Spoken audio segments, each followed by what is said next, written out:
Hello, everybody. How's everybody doing?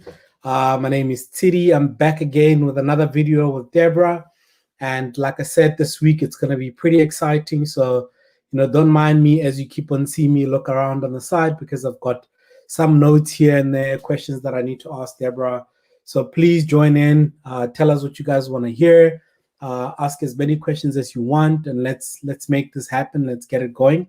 But yeah, I'm looking forward to joining you guys, in the call. But yeah, let's get ready for today's session. Today, I made sure that my internet works. I made sure that everything works because it was a disaster yesterday with the internet not working. So, all your questions, guys. I see there's already 11 people, 22 people that have joined us.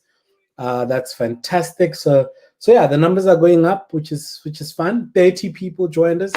Okay, so Deborah, I think we're getting just the right number of people. 41.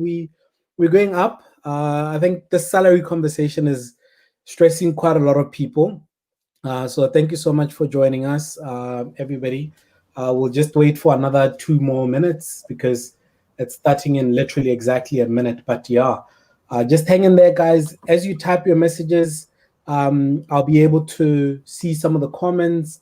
I'll be able to get whatever you guys want to know. So please type the questions up. Let's get to figure out what you guys want to know about, what a salary looks like, what a company is, and why certain companies use it, why some companies don't use it. So yeah, let's keep it going. Let's keep the conversation going.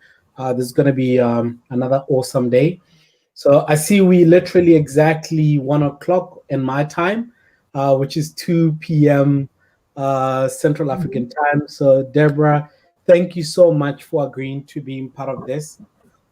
I think I'm just gonna finally start simplifying it. Who's Deborah? Like maybe just tell people about you. Who are you? What do you currently do? What's the company that you work for?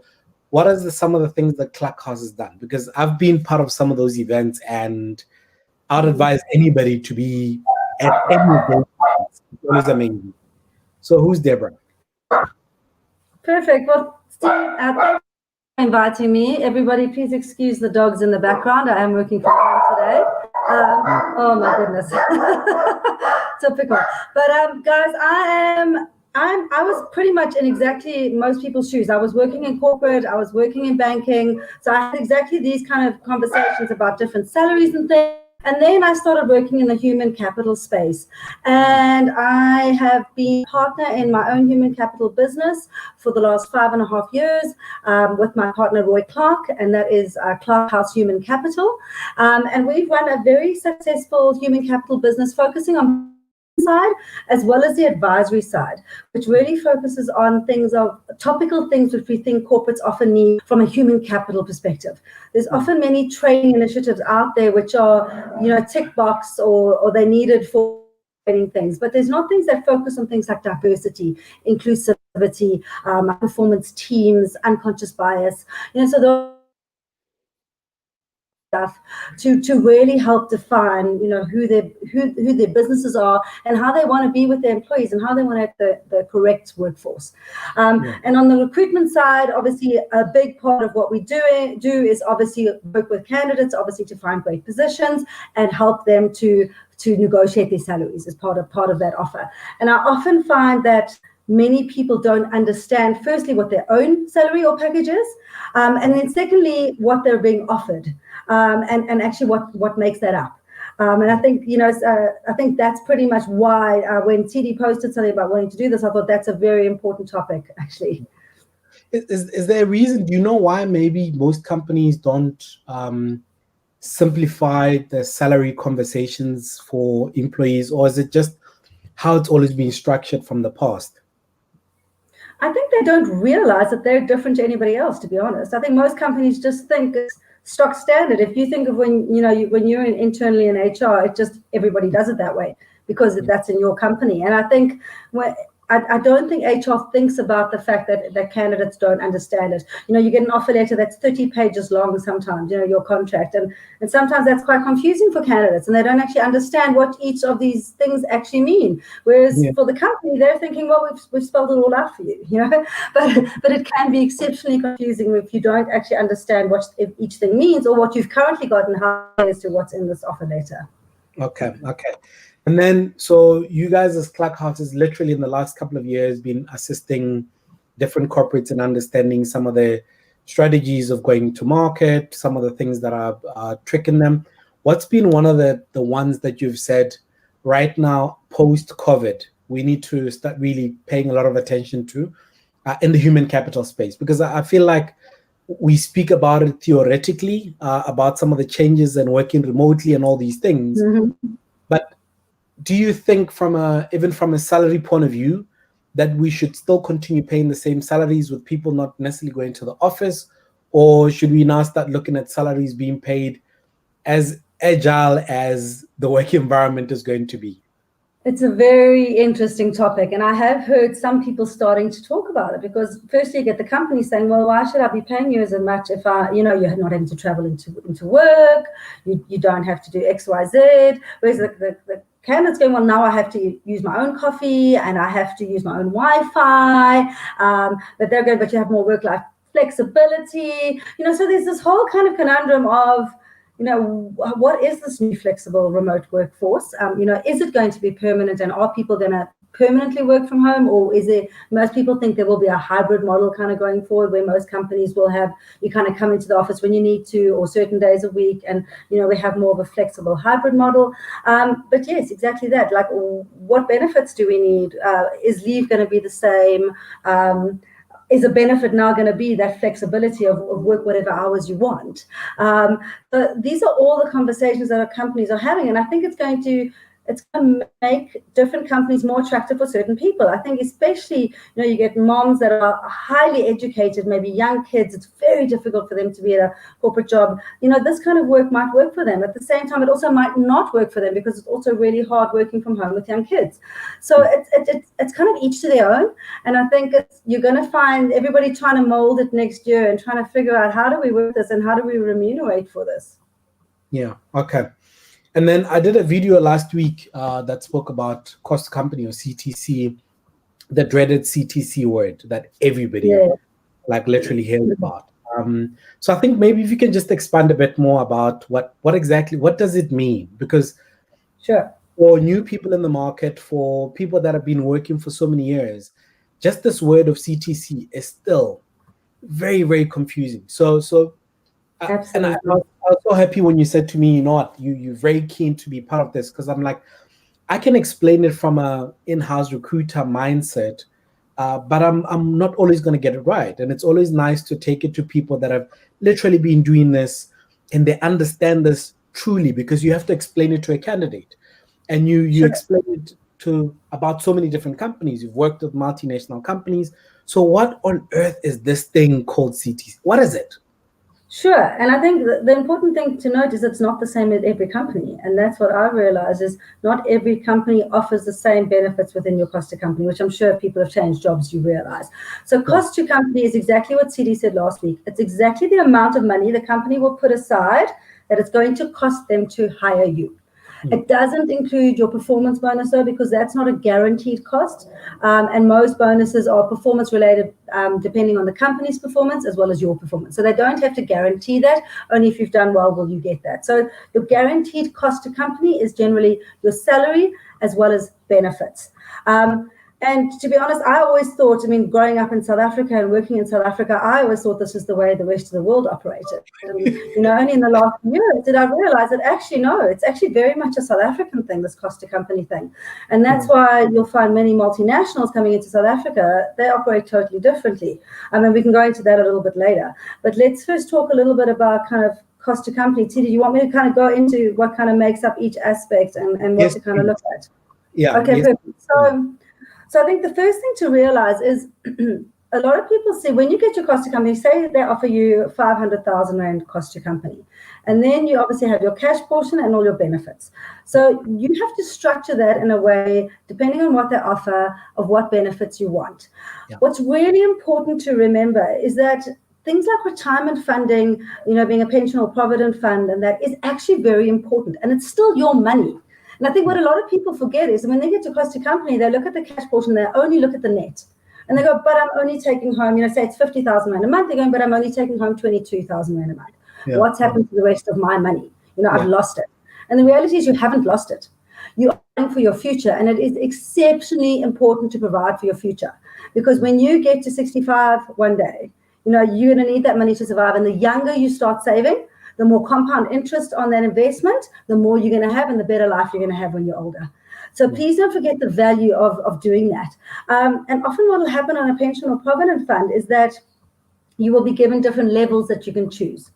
Generally when you're younger, the fact that you're contributing is generally good enough, but normally people will choose the lowest amount to contribute, which is normally still say 15%, and then 7.5% will be a company contribution and 7.5% will be your contribution.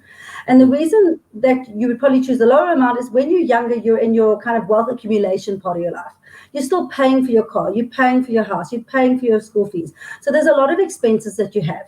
So even though you can probably up that 15% to about 22.5%, generally you'll find people maybe that haven't worked in a corporate for long and are short on retirement savings, maybe in their late 40s and 50s, will up that because they need to now start having a far higher retirement amount for when they retire, which is going to come in quite fast at that age. But when you're younger, as long as you're contributing and you're constantly contributing, that will compound and you will eventually have, a decent amount of money when you retire. One of the other things to consider there is there's pension funds and provident funds.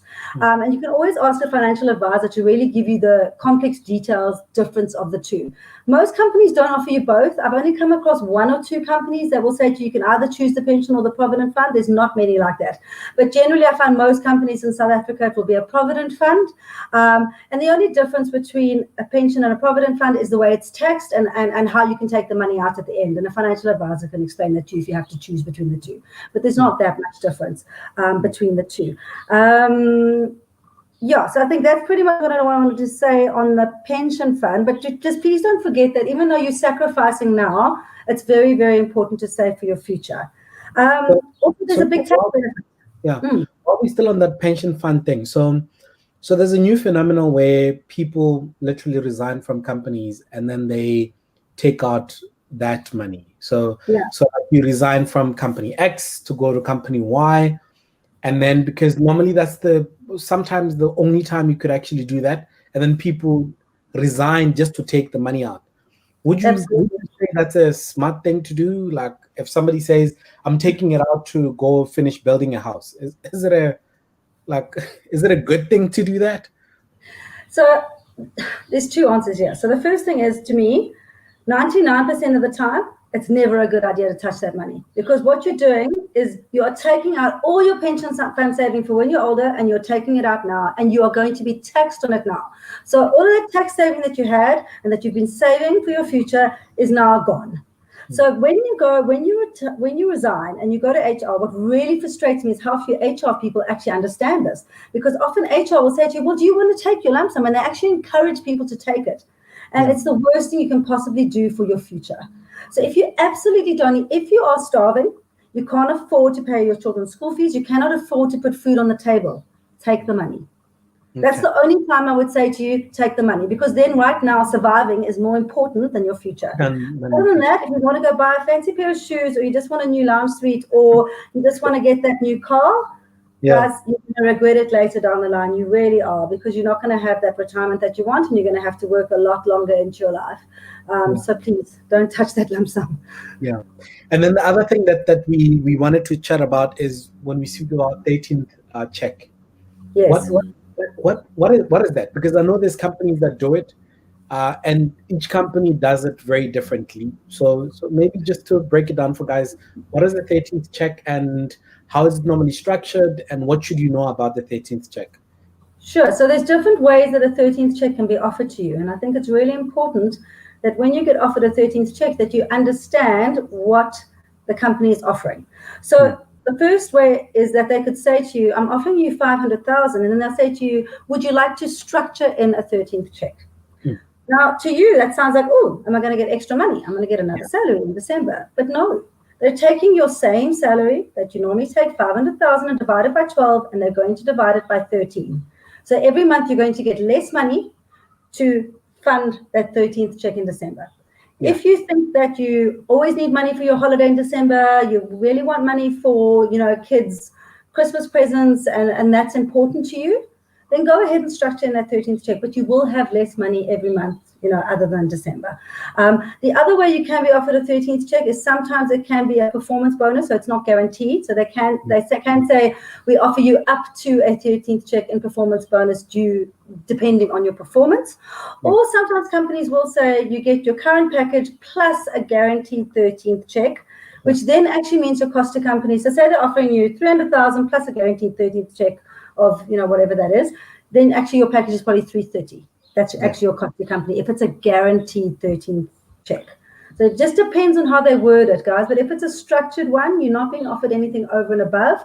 You're going to have to sacrifice every month. Okay, and then so the other thing that we then need to just maybe quickly just jump into is about the cost to company. Back to I'm just taking you back slightly to the cost to companies. There's a lot of people sometimes that speak to me and say, we're looking at moving overseas. Is South Africa one of the countries?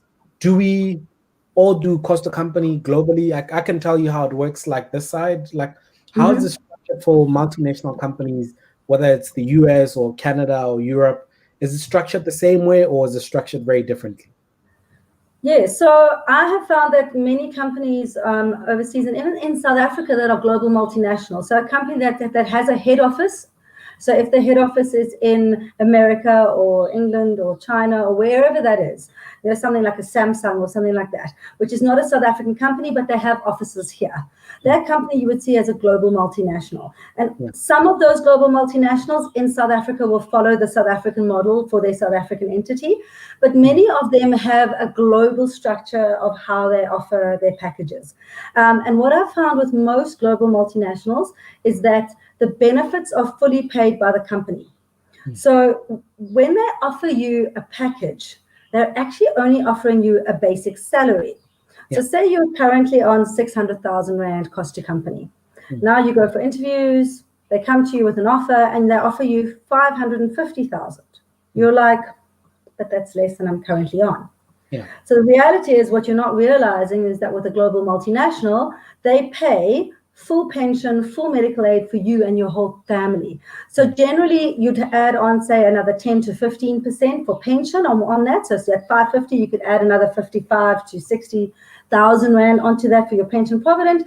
And your medical aid is normally one of the top plans. So I've normally found for a family of husband, wife, 2 children, you'd probably find it's about 150 to 180,000 Rand on top.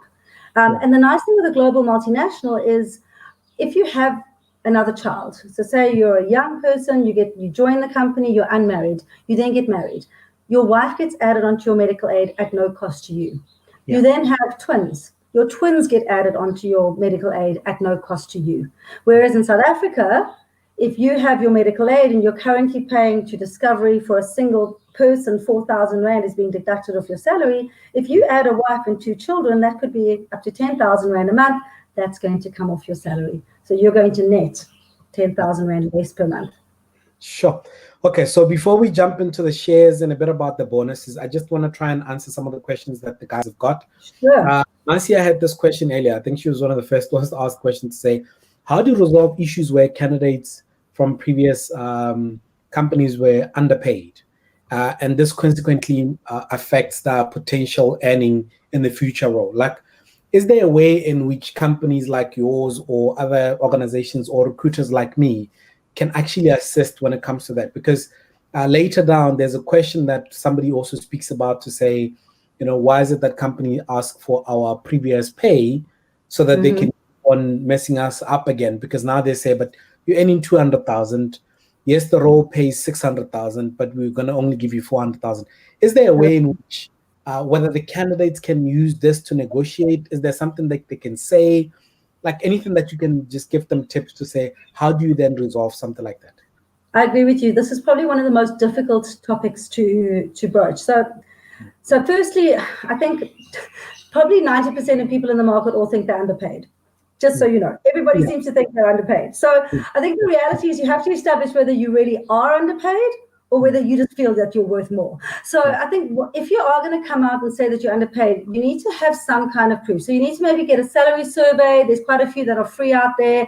I know Robert Walters does. Even I think Career Junction does a salary survey, all those kind of stuff. Or, if you happen to know what other companies are paying, you've seen, colleagues, other people in the market. But if you are going to go to your boss or somebody or go to another recruiter with that kind of, have some kind of proof or information behind you. Because just to say, oh, I'm underpaid, it's very difficult to prove that. So, you have to actually have something to say, I know I'm underpaid because X, Y, Z. Maybe there's a reason behind it. Maybe there's not a reason behind it. What are your thoughts of why you're currently underpaid? Is it just because you lost your job and you took a role just to put food on the table because you couldn't find anything? If it's something that can be explained, a good recruiter will get to know you. They'll get to know your story. And they'll explain that to a client. I mean, we've had a situation before where we've had a gentleman who literally was on half his salary because he was caught up in this Marikana mine thing that happened. And he ended up losing his job, and he took a job just to put food on the table. And by explaining his story to the client and why his salary was so much lower than his expertise and what was, his background, we managed to get him back up to where he was before. So I think it's about using the right recruiter who's going to partner with you. Or if you are going to be fighting and applying directly for roles, have your story straight. Have some kind of valid reason and have some stuff to validate why you're saying you're underpaid. Because like I said, 90% of people in the market always say that they're underpaid. Yeah. So Thandi, that's very true, because I see Thandi is also echoing the same thing that Marcia was saying, to say, companies do that a lot. They underpay us. And like Deborah says, it's the same conversation that I had in the previous video where I said, guys, before you go say you're underpaid, try and gather as much information as humanly possible, because it's very difficult to turn down an offer with no facts or no data or any other thing. So I've been lucky enough to have worked for organizations that have got specific benchmarks and RAM channels that they use. And as recruiters, most of the recruiters that I've worked with will fight. They will fight with whoever to say, the person's previous pay and salary has got nothing to do with where they're benchmarked.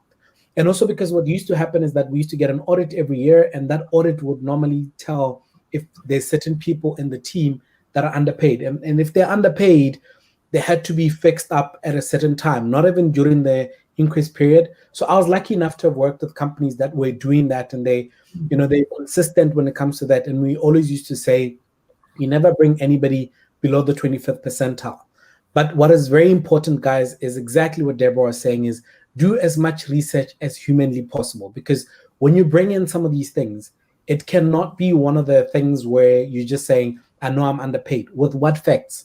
With what information do you have? There's another one where I think, I don't want to show it on the screen because I'm not sure, like sometimes, some of the businesses will see some of the comments and I don't want them to use it against this poor man. But he's basically saying, hi team, thank you for the session. I was appointed into a senior position in an in-house and I can say that I'm underpaid and I've tried challenging and they keep on telling me stories. In that instance, is there another way of just dealing with such a situation where, let's say you now have the facts. Is it the time to tell the person to start looking for another opportunity, or is this the time to say, keep fighting? Like, how else would you advise this individual? So I think the reality is if you've done the right thing, is if you really do feel that you're underpaid, is go and speak to your boss or go and speak to HR and get the facts. I mean, I don't know what the stories are that they're telling you. So, I mean, it's also quite difficult with COVID at the moment because companies simply don't have budget. So the reality is everyone's on cost cutting. If you're still getting 100% of salary, you're very lucky. If you still have a job, you're very lucky. Yes. So, I think, COVID's a little bit of an unusual circumstance. But take COVID out of the situation. Let's say this is a normal year. I would say go and speak to your boss and find out kind of like, if you are underpaid, it could be that you've been put into a position where they're giving you an opportunity to learn. So if you're actually maybe, yes, you're underpaid for the role, but maybe you weren't quite ready for the role, but they're training you up in the role. So you're a junior within that team. So yes, maybe you are underpaid compared to your colleagues, but maybe you don't bring what they quite bring yet. So I also think you need to see like what kind of value am I adding to the team? Because often companies will pay you what they feel you're worth. So if you are putting in the extra hours, bringing on the extra clients, volunteering for projects, always got the smile on your face, great attitude, for everybody, team player, that gives you a lot to work with when you go and ask for more money, because then you're a valued team member. But if you're not doing all those kind of things and you're kind of just scraping by and doing the bare minimum, your boss is not really going to find any reason to give you an increase, even if you are underpaid, because he might feel he doesn't want to pay you more. But if you do feel you're really putting an effort in, you are the one holding the team together, you're being taken advantage, you do your boss's work for them. There's a lot of guys who feel that. And if they simply don't want to give you what you're worth, then go to the market, guys. Go and find what you're worth. Go and interview. Go and go see somebody else. But please do not use another company for a counter offer, because it's a small market and people talk. And if you use your company for a counter offer, it'll get around, and it's not good to have that reputation. So if you're going to go to market and then make that decision that you're going to leave, because you don't want your boss to come back and go, oh, now that you got another offer, now I'm going to offer you more. No, you must offer me more when I've asked you originally. Otherwise, you're not seeing my value, only when I'm walking out the door. Yeah. My advice is exactly that. Please never, ever take a counter offer. It is a horrible thing. It leaves a bad taste in people's mouths. And also what normally happens is that the same company that you take the counter offer for, it sometimes could end up victimizing you, and the other guys that you would have gotten an offer from have already moved on. And then the other one, 9 times out of 10, it's never a good idea. And I find that 80% of candidates come back to me within 6 months to say, hey, is that job still available or whatever. The company will never hire you, ever. And like you said, what will happen is you get the counter offer, then when it's increased time, that company says to you, oh, but you got yours already. Or when it's promotion time, it's like, no, we're going to give it to somebody else because, he was thinking of leaving. So just be very wary of what you're doing with your reputation if you take a counter. The only time I would say take a counter offer is if it's a huge promotion, like literally they're going to offer you a massive promotion and it's in writing. You have the offer letter. You are now head of the department at double your salary. Fine, I understand. Take the counter offer. But unless it's that and it's in writing, guys, please don't take verbal. It must be. Verbal never work. Like never happened. And then COVID happens, and then that verbal just goes out of the window. Always stories, Don't, And then Stelo says, is it a good idea to negotiate an offer that is lower than your latest role was? And how do you go about without seen as interested and not risking the chance to get the role? So I always say there's certain decisions that you sometimes need to make when it comes to these things. And one of those decisions is if you strongly feel that, the role that you're actually being offered is offering you a lot more growth and a lot more development and a few other things, and the salary is not too far off from where you are, I would say take the growth and development based on that. But if your main reason why you were going to that company in the first place was just for another nice increase, I would say negotiate that increase, because if you don't negotiate it, what then happens is that you come in and the first 6 months you're trying very hard to improve and show the guys that you're capable. You're not always going to get that increase that you're looking at, because also sometimes it depends on what time of the year you join in. If you join in 3 months before increases for the company, you're probably not going to be looked at for that increase. You'll be looked at the increase for the following year. So that means you've got 15 months with no increases. So just always remember the times in which they pay bonuses is the other time that you need to always ask questions. And then I'm just going to jump into another one from Tandy, the one that speaks about why companies require current income to basically play with their own figures. So I think maybe we've touched on this one. I can expand on that a little bit if you want. Yeah, please, if you can. Yeah. Okay. So I think, Tandy, there's two sides to the story. And the one side is I totally understand where candidates are saying, pay me what I'm worth. Because, often companies will go, oh, well, let's just see what they're on, and then let's just give them a small increase on that, So I understand, especially if you feel you're underpaid, that you think, well, I feel I'm worth more. So I totally understand that side of the coin. The reason, though, we often do ask for what your current package is, though, and I do understand the company side, is that companies have budgets. And often if you're a phenomenal candidate on paper, they go through a 6-month interview process and they get to the end and now you're double their budget and they can't afford you. It's a total waste of everybody's time. So if they don't understand where you're currently at and what their budgets are, there's no space for them to kind of know whether this is going to be a good fit. So most of the time it's just to see, is this person in the right space? Most companies, I must say, are quite decent, and they will give people a decent increase on their current package. And I have had people give a more than market-related increase if somebody is underpaid, but if we can justify it. So that's, once again, make sure you can justify the reason that you're underpaid. Because, like we said, otherwise, generally people are going to give you market-related increase. And then once again, guys, when you are negotiating an increase, make sure that you know what you want and why you want it. So market-related for me has been a topic recently in my company, because we've had a few situations where what a candidate feels is market related and what the client feels is market related are worlds apart. So when you say market related to a recruitment company or to an HR person, make sure that you understand what the market related increase is.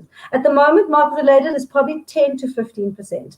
So when you come with market related and are expecting a 40% increase in package, that's actually not market related increase. Okay, guys, so just make sure that you know what market related is. And if you are wanting more than that, then rather stipulate and say, look, I am due for an increase. I'm leaving my bonus behind. I'm also forfeiting shares, XYZ. That's why I'm actually looking for a 25% increase and not a 15% increase. So just try and justify your reasoning for why you'd be wanting more. Yeah. And also, guys, remember, market related, like Deborah is saying, market related is very different for different industries. So just remember that, because others have got other benefits like banks and other things like that. Exactly. Yeah. And then the Shalin just says, besides job hopping, which is another way of or being promoted to different roles, what's the really most effective way of actually achieving real growth from one salary? Because I think that's where a lot of people struggle with understanding what to do. But I think if I was to answer it from an in-house point of view, the real way in which you can actually sometimes get proper growth and development is by always making sure that, even from a performance point of view, at the end of every single year, you actually outshining and doing the best that you can. And yes, there are companies that will always recognize that and pay that accordingly. Some companies will pay that differently. They'll pay that by either taking you through more education, more exposure, more leadership opportunities, and other things like that. So it just really honestly depends. And this one is very tricky because it's case by case. You could find that there's companies that are willing to do increases that are above the norm, where they'll still pay you a 10% increase, even though you've been working with them for 10 years. But then there are companies that are saying, even over and above the budget, you're already still being paid above even your own line manager. So we will rather give you exposure to saying, we want you to grow, we want you to develop. You've been identified as one of the potential leaders and this and that. So they'll give you different options. I don't know if there's anything else that you might want to add there, Deborah. Yeah, I think you're totally right, Tshidi. I think, it's a very difficult one, but it's once again, you have to show value to your company. So I think a big part of it is kind of like what Tshidi does, grow your brand, guys.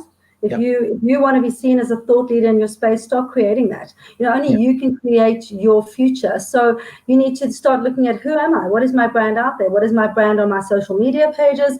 Am I putting content out there? Am I commenting on thought leaders?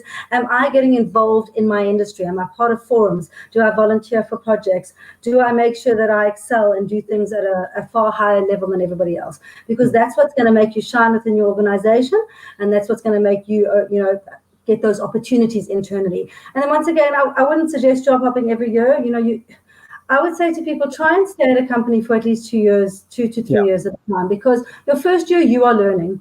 Your second year is when you're starting to see the more strategic side of things, and only after the end of your second year do you really start to have that strategic view of what's going on within the area that you're in. And that's when you can add value to the next person. If you job hop every year, what I often find happens is sometimes your salary does go up, but then when you get to that kind of senior management level, often you don't get past first interview, because guys will say the salary is at the right level, but the person's competency is actually not there.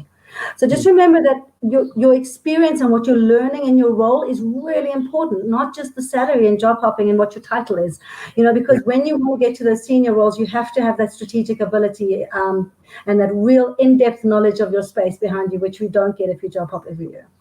Okay, I think I'm gonna handle this one from talks that speaks about why our companies are not always transparent with their internal salaries, especially for internal candidates. So it used to be a thing that used to bug me a lot. Like I used to say, guys, tell the people how much it is. And then until I started working for a very big company, and then I actually realized that the titles that we all have could be exactly the same title, but we're doing completely different things. Because you also, as a company, can have um, like 15 different versions of an administrator. Sometimes you'll call somebody an administrator, but you'll find that there's different levels of administration based on the technical need in that particular role. So you'll find that you could have a risk manager, but that risk manager is looking at something completely different to other risk managers that are just only focusing on one element. So a lot of companies end up literally knowing the ranges that say this is the range that normally titles like this do normally have. And then they then go look at the complexity of each one of those roles to say, this is basically what the complexity of each role is about. And this is why we then pay these people very differently. Now, the reason why sometimes they don't share that information with everybody is because you'll find that somebody that's doing a less complex role will then wants to be paid the same as somebody who's doing a more complex role. And because they've seen that how much the salaries are, and they're like, yeah, but I also want that money. But then you look at what they're currently doing, and you're like, but you guys are doing completely different things. Yes, you might have the same title, but you're doing very completely different things. Other companies just hide it because I don't think they're sure they want to tell people exactly how much they're supposed to be paid. Sometimes it's guesswork in some of the instances. So it's very tricky, to be honest. Just different companies do use different principles and different rules. And that's where the problem comes in. I agree with you. Also, I think the reality is that not everybody brings the same to the table. So there's some people that are just superstar, shining the lights out, and are really, holding the team together, doing that little bit extra. And sometimes they'll get paid a bit more. And maybe you don't see all those extra things that they're doing behind the scenes, or really how they make their boss's life so much easier. So you're going to find those guys who come maybe with years of experience in the space, whatever. They might be doing the same job as you, but you don't see the extra that they add on, or maybe how much quicker they can do it than you, or how much more accurate they are than you. So it's also very difficult to kind of, judge that just because you have the same title and the same team, that you should be paid the same amount. Yeah. And then one of the things from Lebogang says, applied for a position where I matched 100% to the job requirements. However, recruiters will tell me they won't process my application because my salary is much below than what they advertised. They always tell me that they can add 10% to 15%.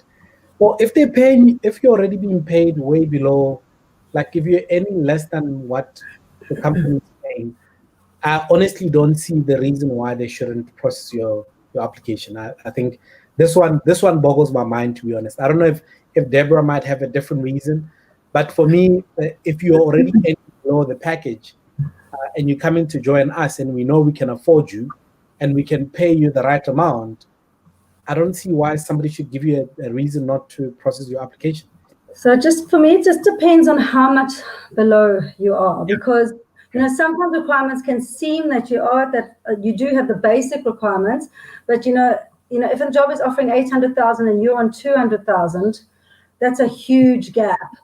So for you to apply for that role, to tell me that you can do that job, as a good recruiter, I should really dig into what you're currently doing, because you'll probably find there's a gap between what you're doing and what this person is doing when I really dig into it. And I'll say to you, look, you're probably the role before that, the one that's paying 500,000 is probably the one you want to go into, the more junior level for this role. This is probably the more senior role. It already needs 10 years in this space.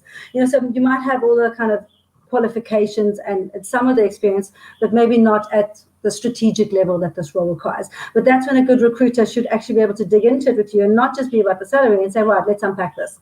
Let's see maybe why your salary is so much lower, and let's compare it to what the job is. Yeah. So, and then the other thing that normally comes up is the question about graduates. When it comes to graduates, how much should they expect? Because a lot of information on grads is very different. I think when it comes to graduate programs, entry-level positions are different. The research you can do. When it comes to graduate roles, normally there is already a decided amount of money. They never negotiate that. So it's normally one of those where they'll say, for 2021 graduates, they'll be earning 200,000 rands per year. And that's 50 of you, and that's 50 of you earning 200,000. So you as an individual can't normally negotiate to say, I want a bit more than that. So when it comes to grads, I think it's a very different thing. Before we run out of time, I think maybe Debs, if we can just quickly just chat about bonuses and like what happens with the bonus side, and just if you can maybe touch on the shares, and then I'll keep putting some of the questions up. For some of you guys that are recruiters and you've been doing this for a very long time, please help us answer some of these questions, because I want to try and tackle as much information as possible before we run out of time. But I'll keep showing them on the screen so that everybody can see. So yeah, maybe if you can just take us quickly through bonuses and then just a bit more about the shares and the share schemes. Sure. So I think often maybe what you mean by bonuses is kind of like what can you earn over and above your package. So often I think you need to obviously find out from those companies what do they offer. Some companies offer no bonuses. Some companies offer a performance-related bonus, and you can only say to them, can they give you an indication of a roundabout? Sometimes they won't give you any, but sometimes they have a guideline, like it's up to 20% of your annual package, or it's an equivalent of a 13th check. So it's a good idea to find out what is being offered versus what you're currently getting. Because if the bonus potential is really large, where you're going to, and very small or nothing, where you might be happy to take a much lower increase in salary because the bonuses are much, much bigger. And some companies do pay average salaries, big bonuses for performance. But also some companies pay commission. So it depends on if you're currently salaried versus now you're going into a job with a basic plus commission. You might take a lower salary than what you're currently on, because you're going to earn commission every month. And then you need to find out exactly what are the targets, how easy is it going to be on average, what could I earn, so that you can work out, what you're going to earn. So it's really important, I think, to understand all those different things about how the metrics work on and what your full earning potential is in your current role versus the role that you're going into. Tshidi, before we run out of time, I just want to say before I go into shares, what I'm going to do, guys, is I'm actually going to write an article, because I've got all my notes here, and Tshidi does as well. And I think I'm actually going to write an article, which I'll then put onto my LinkedIn page, and I'll give to Tshidi, which then we'll outline all of this for you in a nice document so that you guys can really read through it, because it's a lot to take in, I think, in one go. And also, if you're not going for an interview, you're going to forget half of it. So let me put it into a document for you guys. But let's talk about shares. So not many companies offer shares these days. About 10, 15 years ago, it was very common to join a company and be offered shares. But these days, it's not very common. However, there are still some companies that do it. And I think what you need to understand is what you're actually being offered, or what you currently have and what you're potentially leaving behind if you have and you're going to a company that doesn't. So shares are, generally, you're not offered shares. People think they're being offered shares. You're not actually being offered shares. You're being offered share options. And what that means, you're being given the option to buy these shares at a certain date in the future, generally either at R0, so for free, or at a lower price. So that's generally what a share option is. So normally it'll be at a price that's, say, half the value of what the current shares are. So it has to be a listed company on the South African Stock Exchange. You take the share price, say it's 50 Rand per share. They'll normally offer it to you, say 25 Rand per share in 3 years' time. So it's a retention thing. They want to keep you. So in 3 years' time, depending on the share price, you can exercise that option to buy those share options. But you have to pay for them, and then generally what most people will do is sell them to make the profit. So if the share price is now 75 Rand, you buy them at 25 Rand, you sell them at 75, you get 50 Rand, and then you have to pay tax on that. So you might get Explain that again, because I think that's where a lot of people just struggle a lot to say it's share options. It's not necessarily shares. It's not shares that are traded in the external market. It's shares where you given the option to exercise to either buy them. Yes. Just maybe explain that again, because I know it's gonna go over. It's normally a vesting period. So it'll normally be, if you start today, 3 years from now, your first tranche of shares will vest, which means you can exercise them. And it's normally given to you over 3 years. So it'll say the first will be 3 years, then year 4, then year 5. So they want to keep you for 5 years. And they'll give you a certain value of what it's valued at today's share price. So then come 3 years' time, if now your vesting date happens, you get your little statement of how many share options you have, and you have to look at what the current share price is in the market. And the reason this is important is because it could be worth 0. If your company share price has dropped significantly and it was 50 Rand and you'll be given the option to buy it at 25 Rand and the share price is now 20 Rand, your share options are worth 0 because you have to buy it at a price which is above the current market price. So you're not going to exercise them. You wouldn't. You know, so that's also important to understand is what is the current share price and what are my share options actually worth. So hopefully your company's done well and you know everybody who's got shares in the company and therefore everyone works hard and you're now at 75 Rand. At 3 years' time, it's 75 Rand a share. You now take your share options, you buy them at 25 Rand a share. You don't physically have to give the money, the company does it, and then they buy and sell it for you at the same time.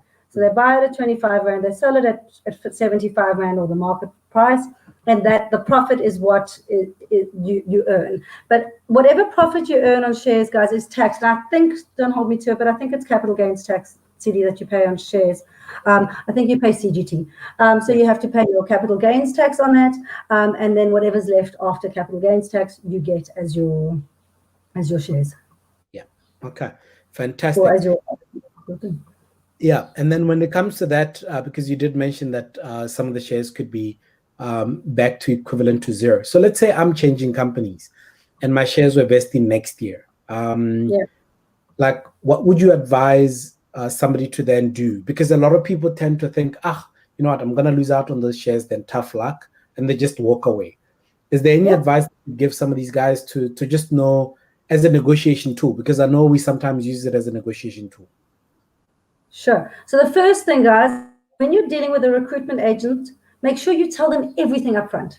Don't hold stuff back until the end, because a recruitment agent is expected by a company to disclose everything up front to the client, and then the client runs the entire interview process, and then they know at the end kind of where this person's at so that they know that they can afford them.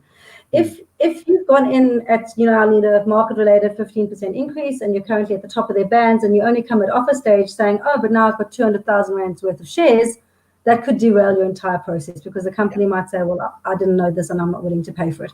Whereas if you tell your agent up front and they know about it and you guys both get the statement, you work out what the current valuation is, you work out what you think it's worth, you know, that's what your good agent should be able to do with you. You can then send that to the client saying, this is where they're at. This is what they're looking for. This is what they have. If the company will probably come back at that stage and say, look, guys, you're already at the top of our band. We're going to pay phenomenal things. We're going to put you on the fast track for growth, but I can't pay for your shares. You then can make that decision as to whether you want to continue on that interview process up front. You know, but some companies will say, you know what, we don't offer shares, but you know, maybe I can do a small sign-on for you just to you know, take into account the fact that you've got these shares. But you know, most of the time, if it's far off in the future, guys, it's too far. But if it is vesting very, very soon, they might compensate you for that small amount you're about to lose. But please make sure you disclose it up front, because you know, there's nothing worse than surprising an HR person, as Tshidi will tell you at the last minute, with suddenly a whole lot more that they weren't expecting to pay for. You know, it's just going to really not leave a bad taste in the mouth. Yeah, after 3 months where we were like, oh, we found the person, and they're like, oh, by the way, I've got shares. And you're like, why didn't you tell me from the start? I could have come up with the same as the studies, guys. If you've got study paybacks, make sure you disclose it up front. Especially things like MBAs and masters, which are lots of money. You know, if you're going to leave, you got to repay that to your company, and often you want the new company to pay that. Sometimes it could be 400,000 Rand for an MBA. You know, if you don't disclose that up front, you know, it's just going to totally derail your process. Okay. And then there's just Benjamin Gillis then says, what is your view of companies that promote transparent salary approach? Is it something that works for you? What do you think about it? I'm not sure what he means by that. A transparent salary approach. What do you think he means? I think that there's companies, for example, that you know exactly what all the people in the different roles are in. So like, I think he just wants to understand, what is your view when it comes to I think it's quite difficult, because I understand it if you have more of a kind of blue collar environment where everybody's doing the same job, and it doesn't matter what your skill set is, what experience you bring to the table, you're still taking a box and folding it. You know what I'm saying? So you're being paid to do that specific task, and everybody's doing the same task. So I really do understand it in a factory and a blue collar kind of environment, and I understand from a unionized environment why people want to get paid the same. When it comes to more senior roles, it's really difficult to do that, because everybody comes from different environments, and especially nowadays, you know, companies are trying to bring people from different industries with different skills. And if you're trying to bring a cybersecurity guy, you know, with all sorts of amazing data science skills, you know, he's going to be paid way more than, you know, some of the other guys. So I don't know if a transparent salary is going to work there, because if he's got to fit into a box, he's not going to fit into that box. Yeah. So I don't think it works with specialist skills. I think it only works with very generic jobs that everybody does the same job. Yeah. Okay. So I'm seeing quite a lot of comments that are coming from you guys. Thank you for being very engaging.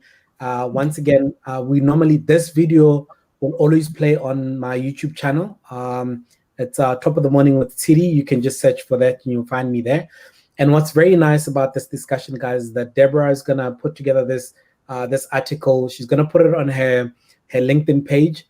I'm gonna share it on my page to everybody. So just like look out for it. As soon as it's out, I will make sure that I actually share it, because you know Clubhouse does quite a lot, especially when it comes to challenging the status quo. They challenge quite a lot of the way in which we think. They've had a session that was part of like a year ago or two, and what was very nice was basically they went and challenged us in how we thought about the human capital space. So if you're ever looking for anybody to tell you what needs to happen in Clubhouse, if you're an employer, you're a potential employee, I think reach out to Clubhouse. They've got the right information, and they'll be realistic in some of the answers that they'll give you, because that for me is number one. In the person that you actually partner with, is that you don't want somebody that's gonna actually just tell you, no, don't worry, they'll afford you, and that person hasn't even had the conversation with the company to say this is basically what's happening. So for a lot of you guys that are looking at some of these things, I mean, I saw a question that said, if there's no growth in the company, is it time to start looking for another opportunity? I think it also depends on what you define as a growth. But what is very nice when we talk about salaries and CTC and bonuses and share options and all these things is just understanding, first of all, the basics. And I saw a comment earlier from both Benjamin as well as Ntok saying, why can't company just simplify this thing? Like, why is it such a rocket science? Like, why does it have to be so difficult to understand your own pay on these deductions and this and that? So it's very nice that it's going to come as an article where you guys can read through some of these things just to simplify it for yourself and understand, you know, when the company says this is what your net pay is, or this is what your provident fund is, and this is what this and this. For me, that is going to be fantastic. And you just print out that article and keep it. Like I said, she's going to write it on her LinkedIn because that's her IP.